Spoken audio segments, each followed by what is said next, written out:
All right, welcome everyone. We're Semblance of Sanity. I'm Caleb. I'm Jacob. And we're here for Legend of the Galactic Heroes, episode 72. Bucock is waving his fleet around and doing a great job. Yeah, with what little he has, utilizing the environment with the asteroids, the actual, satellites surrounding the massive star.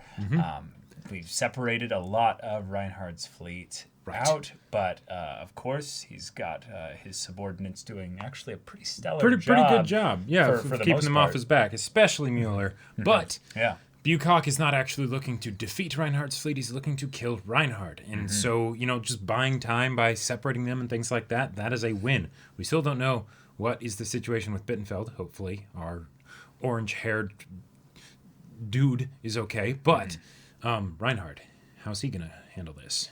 Yeah, it's going to be some kind of proper utilization of the core fleet itself that's still surrounding him and his flagship. Yes, So, right.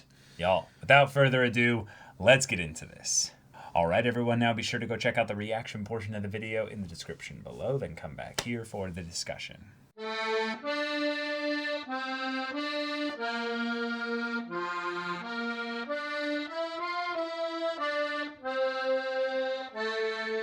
All right. Okay, Bucock, Salute you, Bucock.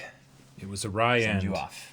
Yeah. But, yeah, okay. No, it's the Rio Grande. That's Yeah, yeah. It's close. It's close. Yeah. But it's similar.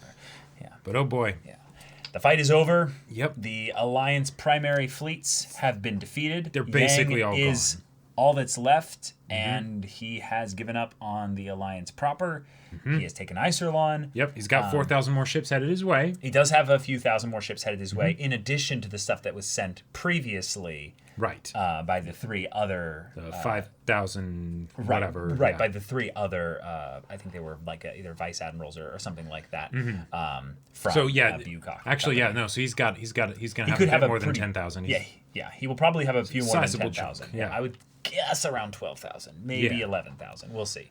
But he has numbers enough, Yep. but Bucock lost totally, and while taking out a quarter of Yeah, the that's- Empire's ships. Like that. That's damn fine work. That is Bucock. really good work, That's especially wonderful. the stuff in the asteroid belt corridor. Yep. Still wasn't enough to claim victory with regards to firing upon the Brunhild even once. Right. Yep. Like, they came close, and the captain was like, "Well, we're getting. We getting might into actually that. need to back We up, might need sir." to back up." And then Reinhardt's like, "No. I'm the battle genius Yeah. here, and even with my pride, I Right. know that they have zero chance Yeah. here." If you use your own judgment, but dude, we're There's fine. no need. Yeah. yeah. I liked that though because it was the holding things in both hands, where Reinhardt was Right. saying, "You have control You're the of the captain." mast, the directional things, Right. whatever. You can control how we move. But I will tell you, from a strategic and tactical standpoint, there We is are no just need for fine. it. Yeah. Right. It felt a little bit like that moment where that one Imperial officer who could have changed everything in the first Star Wars movie is like, "We've analyzed their attacks, sir, and there is a danger." Yeah. Yeah. And A Tarkin's like, moment of "What? triumph?" A moment of triumph? Yeah, I think right. you sorely overestimate their chances." Right. I always think about that guy, and just where like- he's like looking at like his wife and kids, and he's just like, "I'm not going to see them again." Sorry. I tried. Yep, I tried. yep. Chain of command and all that But my bullshit. fucking boss. You know? Yeah, exactly. Yeah. So, here we go. I salute every admiral salutes. That was awesome. The As like, graveyard of ships. That was so good. Yep. Bittenfeld showed up at the last second. whoa, Where was he? Fashionably late, I know, Yep, but yep. yeah. He, I guess the point that they were trying to make with Bittenfeld is that he had overextended Right. beyond the battlefield's Because location. the distance between him and Mittermeier got so great that then It took eventually him a while to come back around to the fight. and basically. because communications and stuff were being jammed and everything, then it's like, okay, they're able to get there a lot faster, and then Bittenfeld's like, no. yeah. So that's where that was. Actually, now that I think about it, that actually makes it potentially a really good thing that Bittenfeld passed it along to Mittermeier, because he passed it to Mittermeier was closer to Reinhardt's area, and then was able to act in a more timely manner with this whole battle. So True. that might However, have- Mueller's fleet took the brunt of it. Mueller's fleet, as usual. Mueller's fleet took was a literally beating. broken in half by the Alliance's main fleet. Like, can you imagine? Because obviously Mueller's fleet, like, they're going to rearrange ships Yeah. and things like that in order to make it, work well and all that. But can you imagine all the people that get transferred into Mueller's fleet? And it's like, You okay, guys have death wishes, don't you? Like, no, we are loyalty. yeah, Personified. get good, scrub. I've survived in this fleet for 2.5 years. Yeah, Mueller's captains and commanders are all that are the ones hanging out by the bonfire being like, I've seen things. Yeah, right. Each of us have survived multiple ships getting destroyed and evacuated only Like, to just get that ship destroyed and then These go on to guys the are going to next become one. like the new like Rosenritter equivalent, but within like the fleet set of On the things. fleet side of you know, things, where yes. it's just like, oh yeah, we are diehards. They're the 10% you know? of Mueller's fleet that's never lost in a ship-to-ship fight. So they're like, yeah. Our they've got, loyalty is scars unquestionable, and stripes yeah, on right, their ships and everything. But, okay. The conversation, though, between Bukok, Wu Chang, and then Reinhardt, That was really good stuff. it brought things back to the political side of things and basically saying that, hey, I understand that you are a great person, Reinhardt. Yes. In fact, I wish I had a grandson like you. Yep. However, what you're fighting for is something that I cannot abide. Right. I feel like in some ways you would be a good master. Yeah. But I don't want a good master. And yes, and I am a good person, therefore I would probably be a good servant. But I do not want to live my life like that. I Exactly. do not want Yep. to even have a good master Right. in exchange for losing that freedom, the ability to choose my friends. And what I love about this here, other than just the fact that it was a great conversation and it happened and it's a wonderful segue into the whole salute, of everything, is that Reinhardt didn't want to actually listen to what he had to say because of his pride, right? And then he's like, Mittermeier, you extend the offer of surrender, that right? might have also been a thing for his fleet where he's like, I'm Sure. not going to sully myself to them. by totally, doing totally. this, Yes, you know. exactly. I am the sovereign ruler. I'm the god of this I am the golden world. god, Yeah, right? Exactly, yeah. But by Mittermeier then basically patching him through, and that conversation happening, that also in a lot of ways, from one perspective, it could be seen as a potential harm to the fleet because then it's I kind of resonated with Bukok's words, I don't think the fleet got the message, though. This only went to the brood. Sure, probably. Yeah. But for everyone else that heard it, there's also the idea of even the enemy commander is disrespectful of our sovereign ruler. Yes. Right? Yeah. Even though he still chooses to oppose us, he cannot help but acknowledge his greatness. exactly. Right. And then that makes it this wonderful thing, and then Reinhardt extends the thing of everyone salute as we pass through. Right. And that's I love that because that's something where for the weaknesses and the ways that Reinhardt is fraying at the edges because Kirheis is gone, right? And that shows in certain tactical decisions.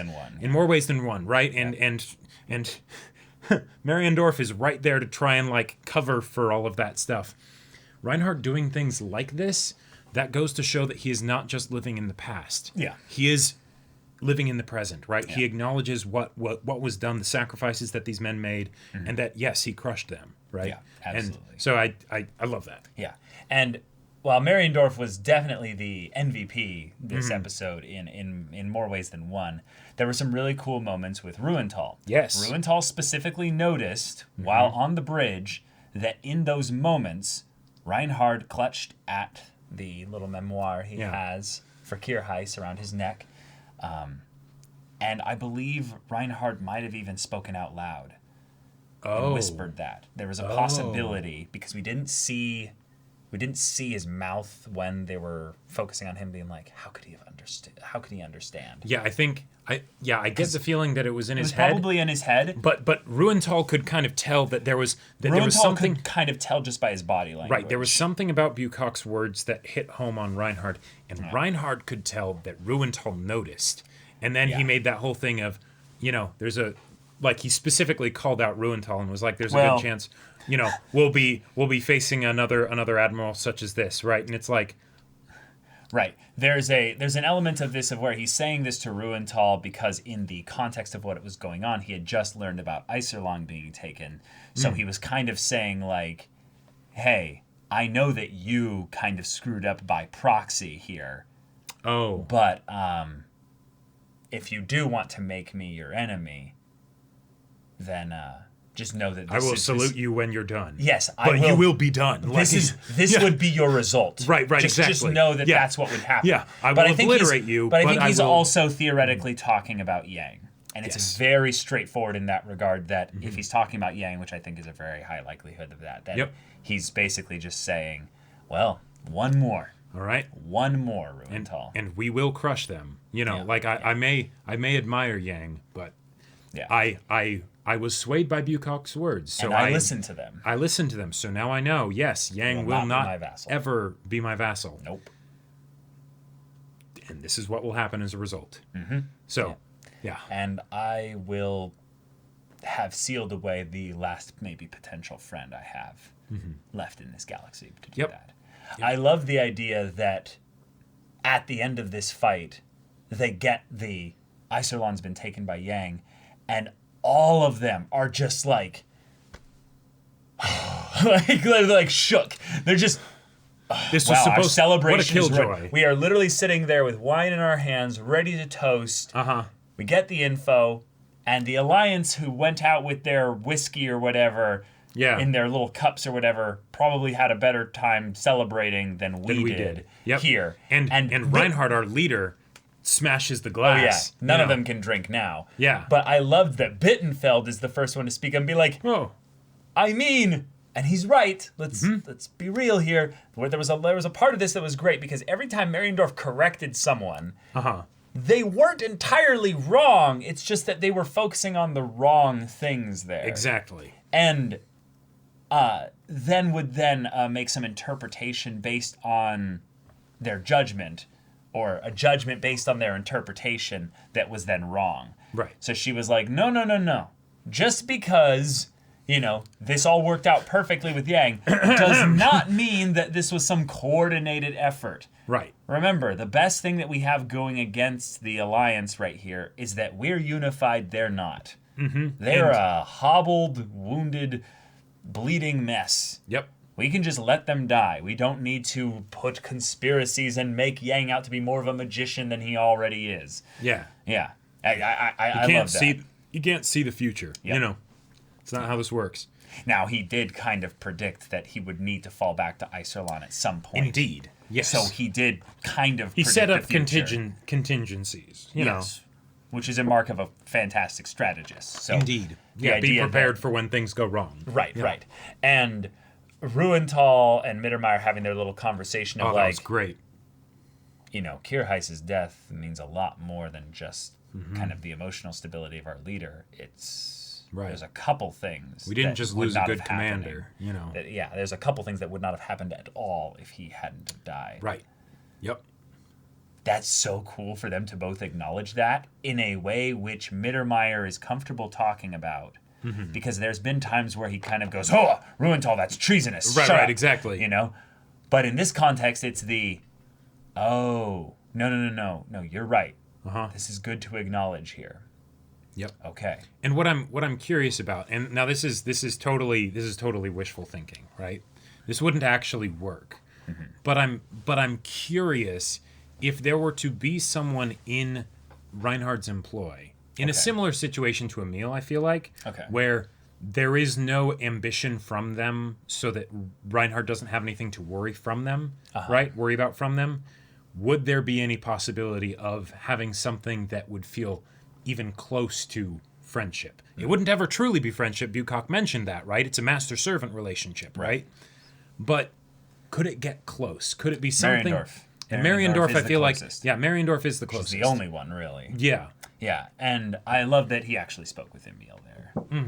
Because... And said, hey, do you want to go home? Do you want to... Now, to be fair, what he said was, do you want to take, some time off, basically? Right.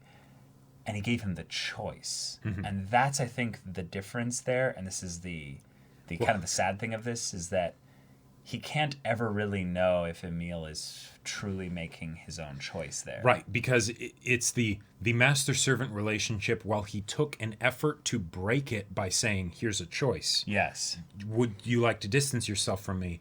Moth to a flame. He's not. There's no way he's going to say no. I will go to another galaxy with you. Right. And he's like, "Wow, your ambitions are even greater than mine. You can handle the other galaxy. Yeah, you can conquer that one. You know." Right. I'm good with just this one. You know, like that was wonderful, and it's something where, hey, Reinhardt, you're all about the autocratic like rule and stuff. Mm-hmm. Maybe that could have been a place where you could have said, you know what? I'll use my I'll use my authority total, to basically say my total power to. You have served me wonderfully, and you will continue to do so. But first, go see your family again. Like something like that. Like Reinhardt could have done that. Right. The unfortunate thing, though, is even still after doing that, Reinhardt would never really know if this guy came back because of it being entirely his and that's why Reinhardt, you need to drop this whole secretary thing with Mariendorf. Yep, and just put a ring on her finger. Oh my God!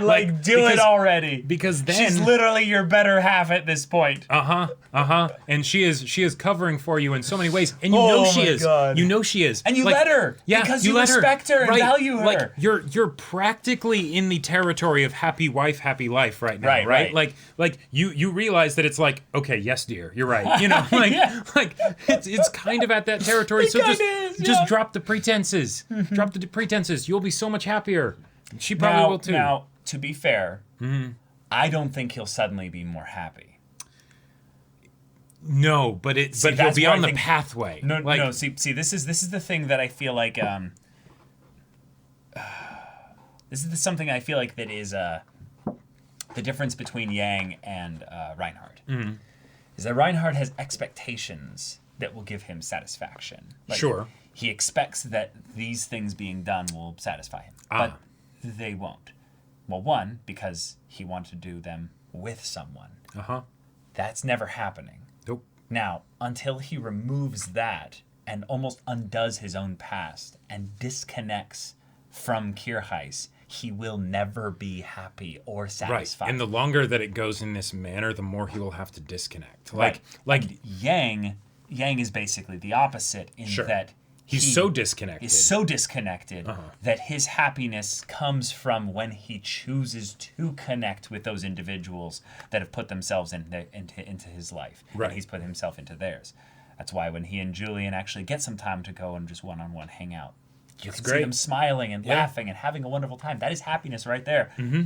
And yes, his married life and family, situation is also bringing him a lot of happiness as well. Frederica is awesome. She's fantabulous. So Reinhardt is in some ways doomed to never have happiness unless he does the impossible and literally breaks the cord, and takes off the necklace and casts it aside. And this is why I'm so interested to see what happens with Reinhardt as a character in the future. Mm-hmm. That's why he can't die really yet, too. Right, exactly. Another meta reason for that, but yeah. Doing the impossible is his thing. It is. That's his thing. He's the golden god, right? Not only his thing, though. Not only his thing. Yang also does that, right? Yeah.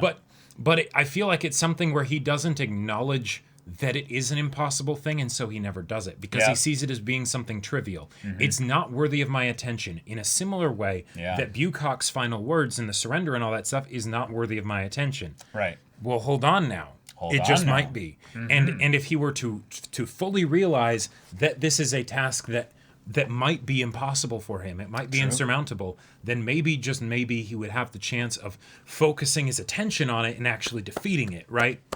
But until such a day, no. His pride's in the way. He will not be humble enough to realize his own weakness so that he can actually muster the strength in order to do what needs to be done.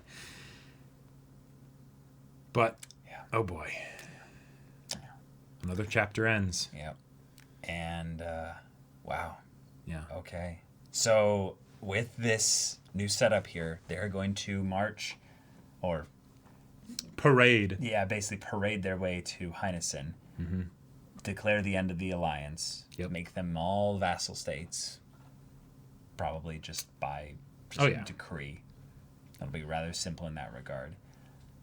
Wheel the alliance, openly rebel, and declare their support to Yang? Not now. Not now. I don't think. Okay, because what I'm thinking then is that they'll do the Fejon thing. Is they'll basically just comply. Yep. And then eventually, I'll try and raise hell at the same time. Mm-hmm. Yeah. Fejon is already starting. Yes. So they don't need to do anything yet. Mm-hmm. In some ways, it's almost better that they don't. Right. Because if they act in some kind of solidarity with Fejon, yeah, if they act too quickly, then they'll just get crushed, for right? Reinhardt, yeah. Yeah. If Reinhardt can kind of focus his attention at one place at a time, or in one direction at a time, if that makes sense, then I think things become easy.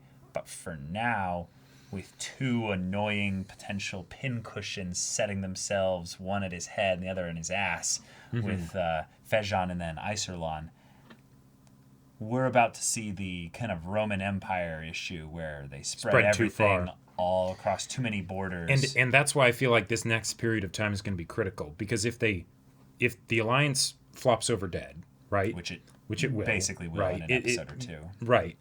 And Reinhardt is able to have that bit of time in order to establish dominance and control over this side of the galaxy, then even if Fejon gets taken and the supply routes are cut, if they've gotten enough of a foothold over here in order to be self-sustaining until Fejon gets taken back or whatever. Sure. Right? Because Fejon is no fortress, Yeah. So they can have the West and Eastern Empire, basically. Or yep, exactly. whatever. And there's no East eventually, space, eventually Fejon will be taken back or whatever, and then that problem will be dealt with. But right. Yeah. Yeah, it is kind of exciting to think about, though, with the whole, spiral galaxy thing from the beginning, the Ouroboros and all that, is that they might end up having a thing where it's